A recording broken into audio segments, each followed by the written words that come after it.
말씀을 뭘 전할까 하다가 신약 마태복음 사복음서 강의를 좀 하게 됐습니다. 하고 또 너무 또 신약을 계속 가면 안 될 것 같아서 못다한 또 선지서 지난번에 또 갔다가 이렇게 일단은 사복음서 끝나면 선지서 이렇게 전하고 이렇게 해서 하고 설교를 최대한 길게 안 하려고 힘들어 하고 있습니다. 그래서 자꾸 길어져서 죄송합니다. 오늘 성경은 아브라함과 다윗의 자손 예수 그리스도의 계보라 이렇게 말합니다. 아브라함과 다윗의 자손.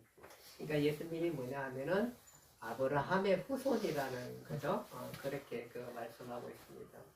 그래서 우리가 아브라함을 믿음의 조상이다 이렇게 말하고 있습니다. 그런데 아브라함 전까지는 그러면 뭐였죠? 아브라함 전까지 창세기로부터 이렇게 쭉 오잖아요. 창세기부터 오는데 창세기까지 오다가 아담, 셋, 그 다음에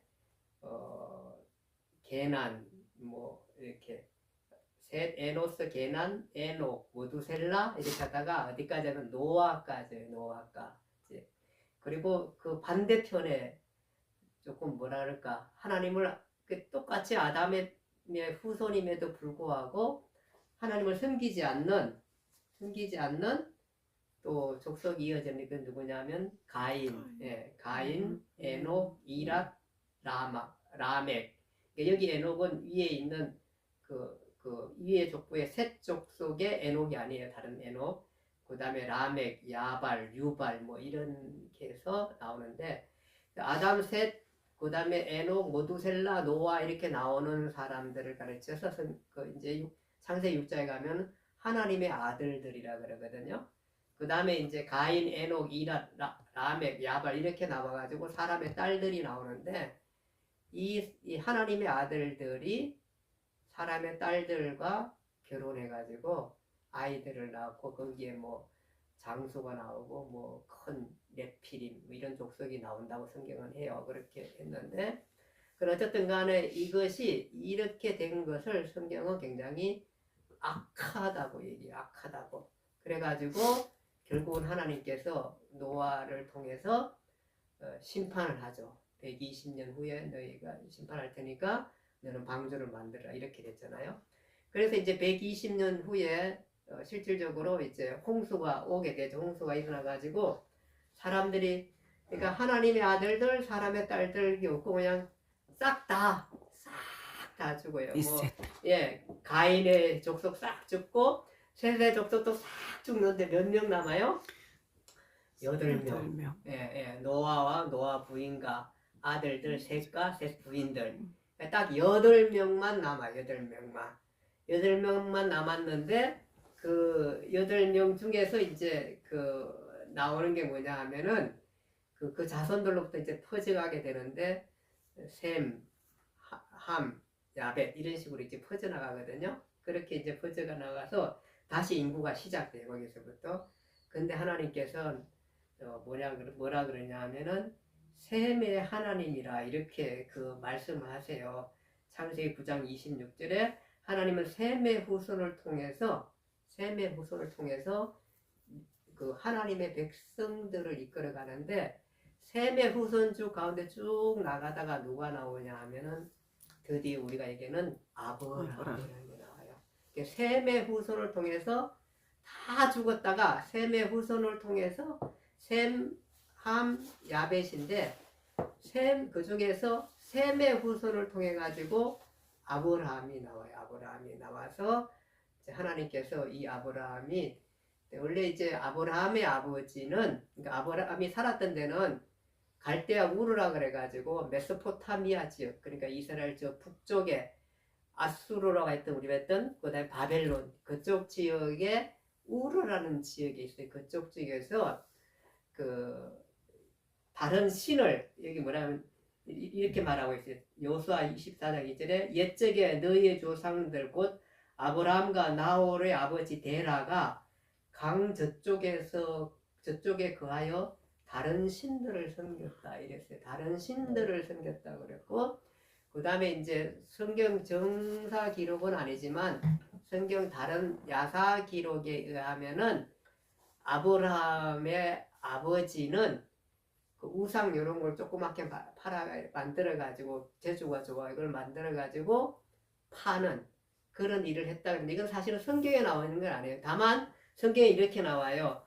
그 데라가 강 저쪽에 거하여 다른 신들을 섬겼다. 성경에 그까지 나오고 있어요. 근데 이제 야사에는 그렇게 그랬을 때에 하나님께서 데라의 아들 아브라함을 불러가지고 그렇게 해서 불러내는 게 이제 창세기 12장이에요.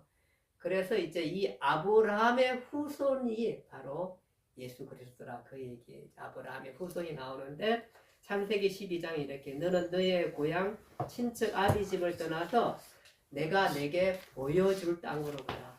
내가 너로 큰 민족을 이루고 내 이름을 창대케 하리니 너는 복이 될 줄 알아. 네 자체가 복이라는 거야. 너가 아브라함은 복이 될 줄 알게.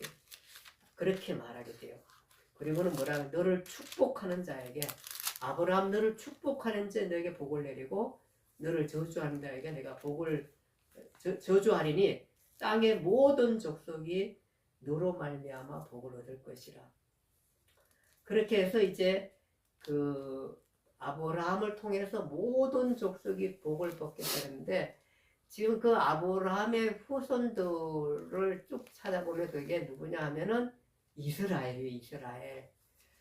이스라엘이 복을 얻었나 이 생각 우리 하잖아요. 이스라엘 지금 계속 지금도 지금 전쟁하고 있잖아요. 계속 전쟁하고 있고 그리고 이스라엘은 우리가 알듯이 고난이 너무 심해. 성경에서도 계속 이스라엘이 고난을 많이 당하고 근데 아수르의 침공, 바벨론 침공 그 전에도 계속 주변 나라에 침공하면서 계속 전투가 벌어졌고 아마 당시에는 뭐 이 나라 아니더라도 많이 전투가 벌어졌을 거예요. 그때 전투가 벌어졌는데 그것을 지나서 계속해서 뭐 로마의 압제 가운데 있었고 그 AD 70년경에는 완전히 그 여기가 다 망가져 바벨론에 의해서 그 586년에 다 망가지게 됐지만 BC 508 예수님 오시기 망했지만 예수님 오시고 후에 70년경에 또 다시 그 저기 로마에 다 망가졌거든요. 망가지고 그 흩어져서 계속 삶을 살았잖아요. 삶을 살면서 여기 할 게 없으니까 할 수 있는 게 없었어요.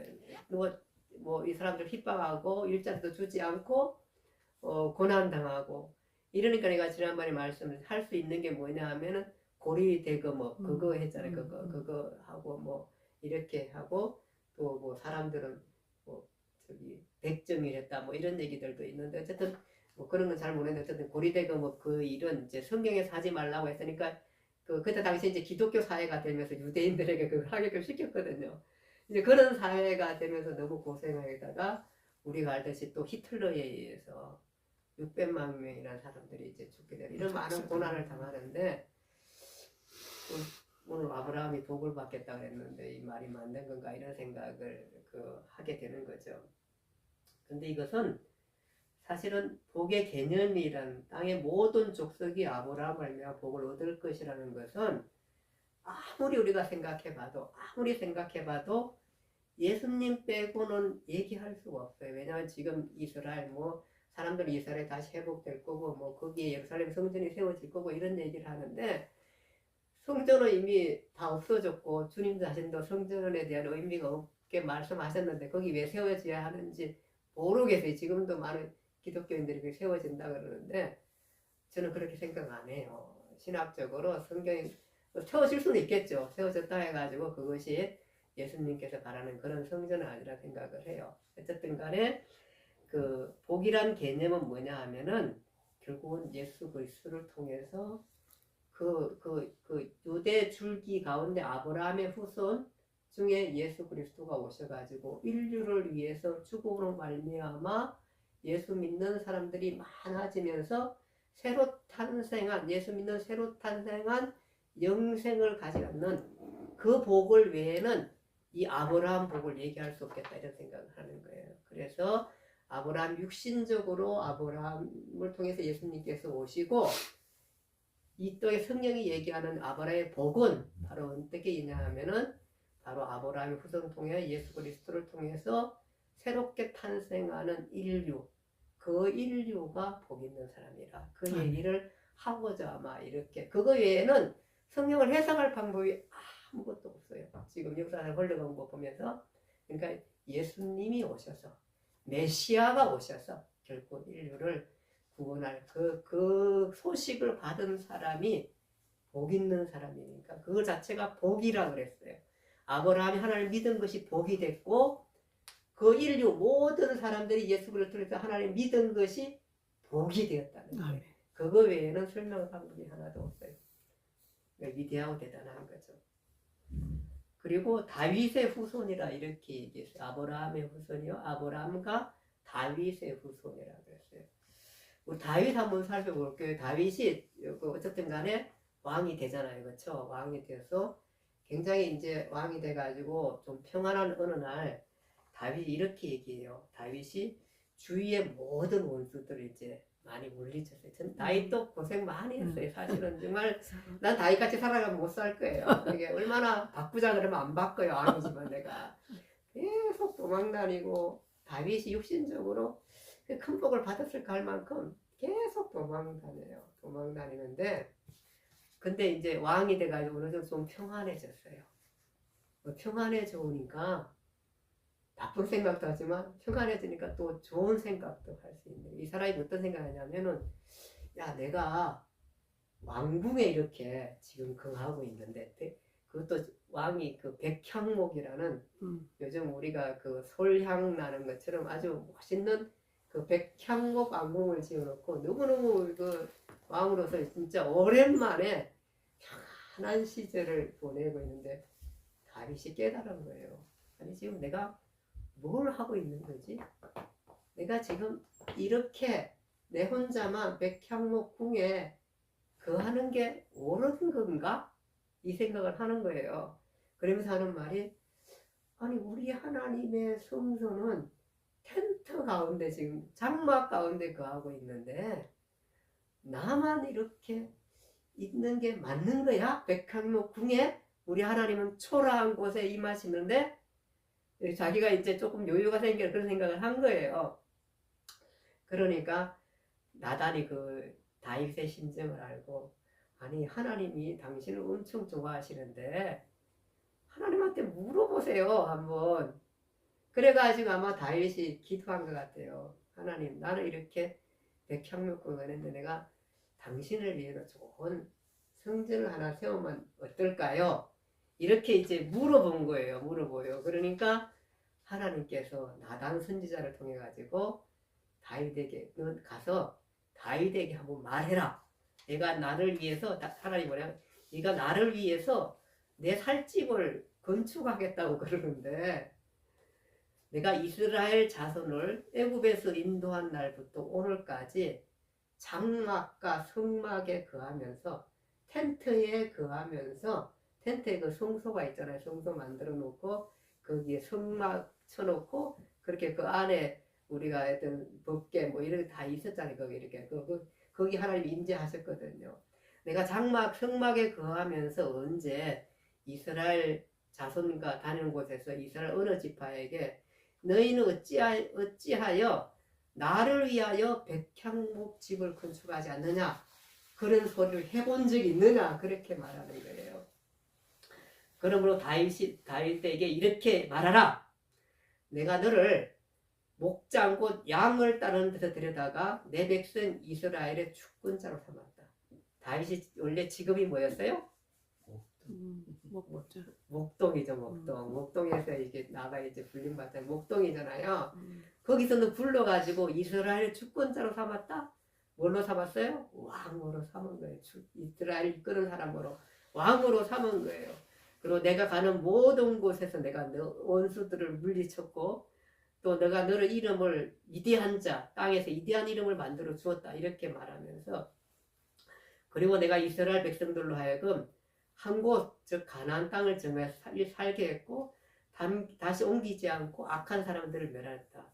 그리고 내가 너를 사사시대처럼 막 불안하게 그렇게 만들지 않았다 이렇게 말하면서 이렇게 말해요. 여호와가 너를 위하여 집을 짓고. 아니 지금 무슨 얘기를 하는 거예요? 지금 다윗이 누구를 위해서 집을 짓는다 그래요?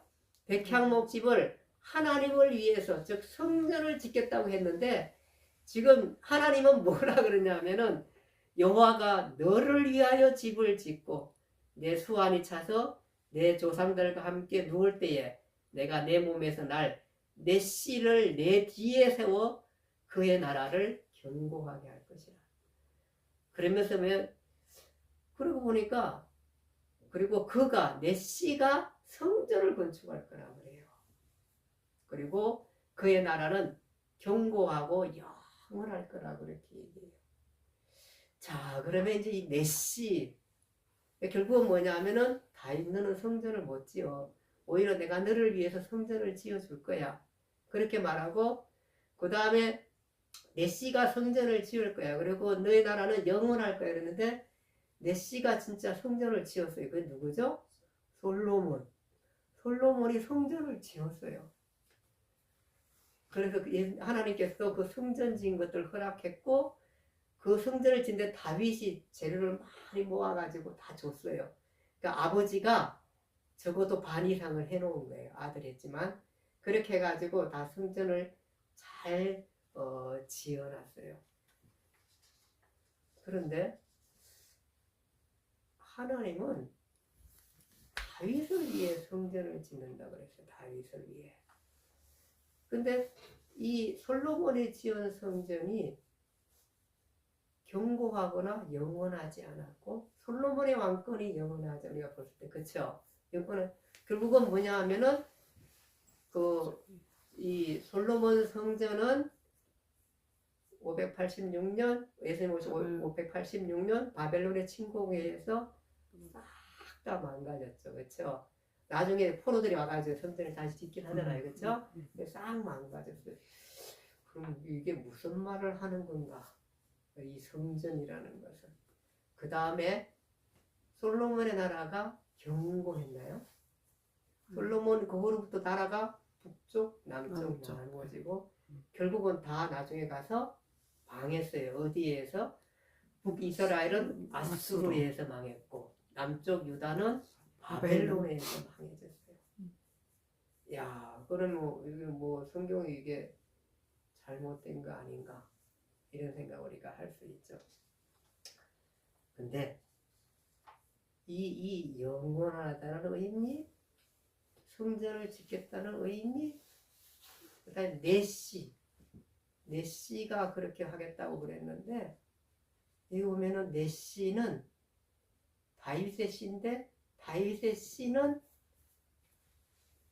솔로몬이면은 이게 성경 말씀이 틀려요. 그렇죠, 틀려요. 근데 이제 갈라디아 3장 16절에 이거를 풀어줘요. 성경에서 풀어줘요. 뭐라 그러냐면 이 약속들은 아브라함과 그 자손에게 말씀하신 것인데 여럿을 가리켜 내 자손들이라 하지 아니하고 오직 한 사람을 가리켜 내 자손이라고 하셨으니 내 자손 즉 내 씨, 내 씨가 성전을 내 씨는 바로 누구냐 하면 오직 한 사람인데 그 사람은 내 자손이라 하셨으니 곧 그리스도라 이렇게 말해요. 갈라디아 3장 16절에 그는 내 이름 위하여 집을 건축할 것이요 그의 나라 왕위를 영원히 견고하게 하리라. 아멘. 결국 성전은 누가 짓는다고요? 예수님이 짓는다고 그래요. 성전을요. 야, 결국 내 씨는 솔로몬이 아니고 예수 그리스도. 갈라디아 말씀 예수 그리스도입니다. 오, 근데 예수님께서 언제 성전 지었지? 허물기만 했지.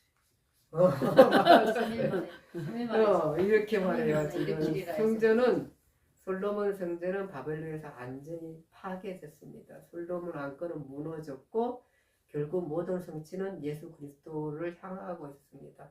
예수님께서 오셨을 때에 성전이 있었죠. 네. 그 무슨 성전이었어요? 제3성 성전. 아니요. 수르바벨 성전 무너졌고 예수님 당시에는 헤롯 성전이 있었어요. 헤롯. 헤롯이 왕인데 이 사람은 이방 사람이 이두메 사람이에요. 에돔 사람인 이돔의 사람인데 이 사람이 성전을 지은 거는 결국 뭐냐 유대인 자기가 이게 불안하거든요. 유대 왕을 맡았는데 하물며 유대 출신이 아닌 사람이 왕을 맡아 이게 늘 불안한 거예요. 그러니까 성전을 크게 하늘색을 지가지고 유대인이 한심을 산 거예요. 그게 제 새로 성전. 이게 성전 자체가 어떻게 돼요? 정통성이 없어요. 그런데도 하나님 그걸 인정해 주시고 또 유대인들의 삶을 인정해 주셔서 하나님 섬기는 것들. 그렇게 유대인들이 6월절마다 가서 성전 섬겼는데 독특해. 예수님은 6월절 원래 제사 지내러 그거 가야 되는데 예수님은 제사 지내러 안 가요. 6월절마다 꼭 올라가세요. 올라가시는데 제사 지내러 안 가세요. 이미 이 성전은 예수님 보기에 정통성이 없는 거예요. 거기에 뭐 장사 일어나지 또 제가 말씀드렸듯이 대제사장은 그 모든 그 제사 제물 그 전매층 그걸 만들어 가지고 독점해서 엄청나게 그 돈을 붙여가 팔면서 돈을 끌어모아고 있습니다. 이런 부패된 이 조직에 주님이 갈 일이 가서 할 일이 별로 없죠. 가자마자 뭐 했어요? 성전 막 다 흩어지고 이러잖아. 이 정통성이 없는 거죠. 그러니까 그 막 성전 얘기하니까 이렇게 예수님과 성전은 그래서 이게 그 굉장히 긴장 관계 있었어요, 사실은. 성전을 막 모든 유대인들이 막 성전 안에만 벌벌 떨고 막 성전만 바라보고 성전에 모든 삶을 걸고 어디 멀리 가서도 거기 하나님 계시니까 성전을 바라보고 이랬다고. 이게 그렇게 위대하고 훌륭한 성전인데 예수님은 성전에 내 마음을 아셨어요. 사람들은 그 깊이를 모르는 거예요. 자기 집이거든요. 이 성전은 자기 집이라고 해요. 하나님이 계신 이만거에 정통성을 잃어버리고 온갖 부패만 가득한 그 성전을 주께서 대신 흩으시고 그렇게 하셨습니다. 그러면서 유대인들 가운데 이렇게 하잖아요. 내 성전을 헐라. 이 성전을 헐라 그러면 내가 사흘 만에 이 성전을 일으키겠다 이렇게 하잖아요. 그러니까 유대인들이 뭐라 그러냐면 아니 이 성전이 적어도 46년 동안 세웠는데 3일 만에 성전을 짓는다고 이게 그 미친 거 아니면 이게 감당할 수 있는 말이야? 이렇게 유대인들이 생각하죠. 근데 성경에 곧 이렇게 말해요. 이 성전은 자기 육체를 가르칩니다. 예수님께서 흐려지지만 성전처럼 흐려지지만 다시 3일 만에 부활에 대한 얘기를 하게 됩니다. 결국은 성전은 뭐냐 하면은 예수님 자신이었어요. 예수님 자신이었어요. 그렇게 하게 됩니다. 그래서 이는 성전된 자기 육체를 가리킵니다. 그래서 예수님이 진정한 성전이라는 것입니다. 물론 이 땅에 있었던 뭐 저기 성전, 솔로몬 성전, 그다음에 그 이렇게 돌아와가지고 포에 돌아와 지었던 스룹바벨 성전, 적어도 또 이 헤롯 성전까지도 다 하나님께 성전으로 인정하세요. 그러나 이 성전은 굉장히 한계를 가지고 있는 성전들이라는 거예요. 온전한 성전은 예수님 자신의 몸이라는 거예요. 그것을 세운다는 거고 예수님 자신의 왕권, 예수님의 나라가 영원하다는 거예요. 그것이 이제 오늘날 퍼져가지고 복음이 퍼져서 오늘 우리 모두가 예수님을 섬기게 됐습니다. 그런데 또 성경은 놀라운 말씀을 하세요. 고린도 3장 16절 너희가 하나님의 성전인 것과 하나님의 성령이 너희 안에 거하시는 것을 알지 못하느냐. 에베소 2장 21절 22절 너희 안에서 건물마다 서로 연결하여 주 안에서 성전이 되어가고 너희도 성령 안에서 하나님의 거하실 초소가 되기 위하여 예수 안에서 함께 지어가느니라. 이렇게 말하고 있습니다. 결국은 뭐냐 하면은 성전은 예수님이고 예수님을 믿음으로 고백한 사람에게 성령이 우리 안에 들어오셔서 그것을 성전된 몸이라 이렇게 말하게 됩니다. 아멘. 그래서 그 함께 지어 간다는 것은 우리의 그 성전된 몸을 하나하나 일구어 가는 것입니다. 우리는 죄를 가지고 있는 몸입니다. 온전하지 않습니다. 그래서 함께 성도로서 이루어서 성전을 함께 지어 간다. 이렇게 말씀하고 있는 것입니다. 자, 이렇게 해서 예수님께서 다윗이나 아브라함과 다윗의 후손이란 그 말씀은 결국은 뭐냐 하면은 아브라함과 다윗 중에 하나님을 믿는 사람들, 그 사람들, 그를 다윗의 후손 육신으로 오지만 그 사람을 부르기 위해서 이 땅에 오신 것이고 바로 거기에 우리가 거하게 되는 것입니다. 그래서 육신적으로 보면 아브라함의 후손이고 다윗의 후손이지만 그 안에 영적인 의미에서도 하나님 예수님은 아브라함의 후손이고 다윗의 후손입니다. 아멘. 그렇게 오시는데 근데 그분이 누구냐 이렇게 말할 때에 예수님께서 하루는 이렇게 말해요. 바리새인들이 모였을 때에 예수께서 물으세요.